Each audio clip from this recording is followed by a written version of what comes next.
Bonjour à tous, bienvenue dans ce nouvel épisode des Cinecdotes. Vous l'avez vu dans le titre, on s'attaque à Homecoming. Le film sortira en France le 12 juillet 2017 et est réalisé par Jon Watts. Pour ce qui est du casting, on a Tom Holland, Robert Downey Jr., Marissa Tomei, Michael Keaton, Jacob Batalon ou encore Zendaya.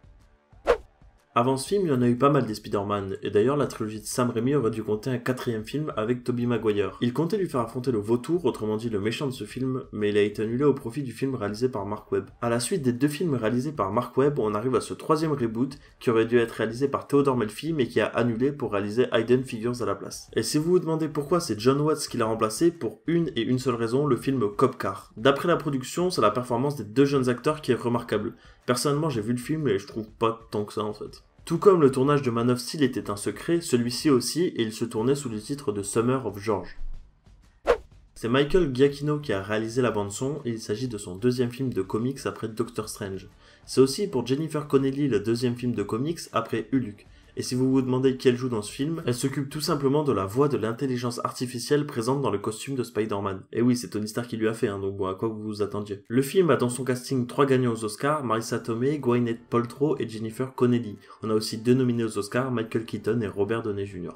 Avant le tournage de Civil War, on a eu une grosse rumeur, mais vraiment une très grosse rumeur qui voyait Dylan O'Brien dans le costume de Spider-Man. Mais il a fini par démentir les rumeurs. Tandis que Catherine McNamara a insisté pour jouer le rôle de Mary Jane, mais bon, il n'y a pas de Mary Jane dans le film. Chandler Riggs, qu'on a vu dans The Walking Dead, a auditionné pour le rôle de Spider-Man, mais bon, il s'est fait pouper dessus. On a aussi J.K. Simmons, qu'on a vu dans la trilogie de Sam Raimi en directeur du journal du Daily Bugle. Il a grandement insisté pour reprendre son rôle dans le film, mais bon, lorsque la production a su qu'il allait jouer le commissaire Gordon dans la Justice League, il l'a envoyé se faire balader.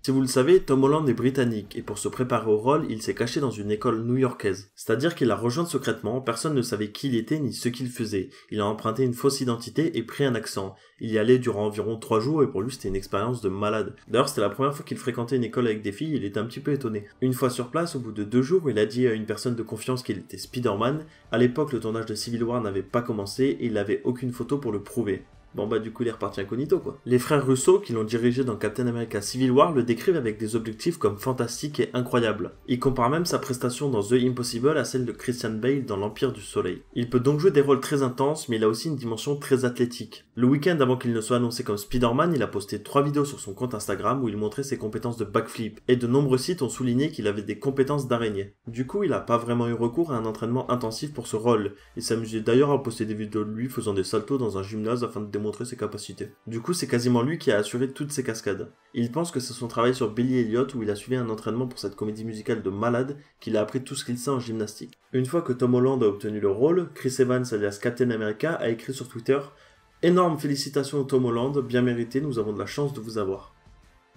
Le film a pas mal été tourné dans les studios Pinewood d'Atlanta, mais bon, la sensibilité du réalisateur a fait qu'il voulait ancrer vraiment Spider-Man dans une réalité, et donc tourner en décor réel. Il est issu du cinéma indépendant, et donc vous savez qu'on n'a pas trop de thunes dans le cinéma indépendant en général, donc ils ne construisent pas trop de décors en studio, et tout est filmé en décor réel et naturel. Là, c'était beaucoup plus difficile pour lui parce que le film devait être tourné dans le plus grand secret, mais apparemment ces équipes de repérage ont fait un taf de ouf et ont trouvé de fabuleux décors.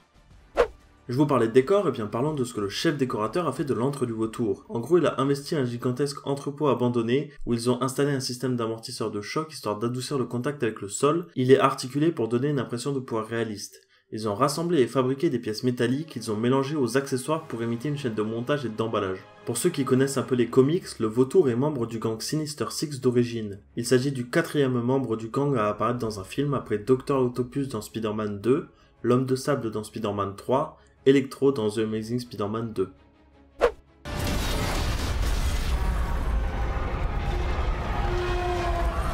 C'est pour la scène que vous venez de voir, celle du ferry, que le choix de tourner en décor réel et d'avoir recours aux effets spéciaux physiques a pris tout son sens. C'est-à-dire qu'ils ont décidé de construire la proue du ferry, de l'élever à 1,8 m du sol, de la placer sur un système hydraulique et de la scinder en deux. Du coup, ça leur a permis de filmer le bateau en train de se fissurer, plutôt que de filmer le bateau entier et le couper en deux avec des effets visuels.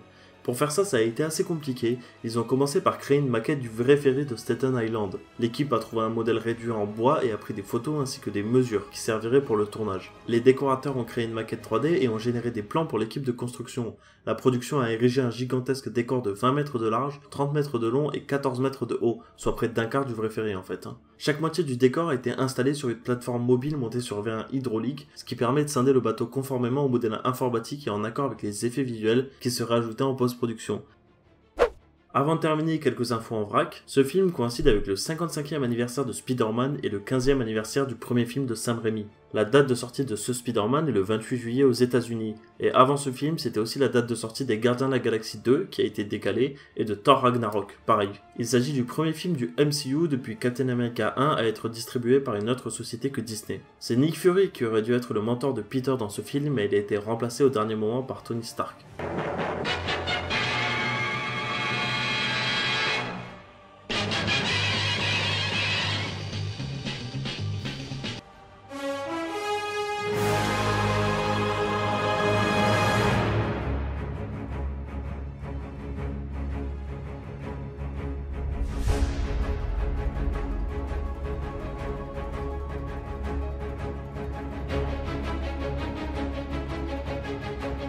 La musique que vous allez entendre est une version orchestrale du thème de Spider-Man composé par Michael Giacchino. Le premier costume de Spider-Man, celui qui est fait maison, est similaire au costume de Ben Reilly dans les comics. C'est une salopette rouge avec un sweat à capuche sans manche bleue.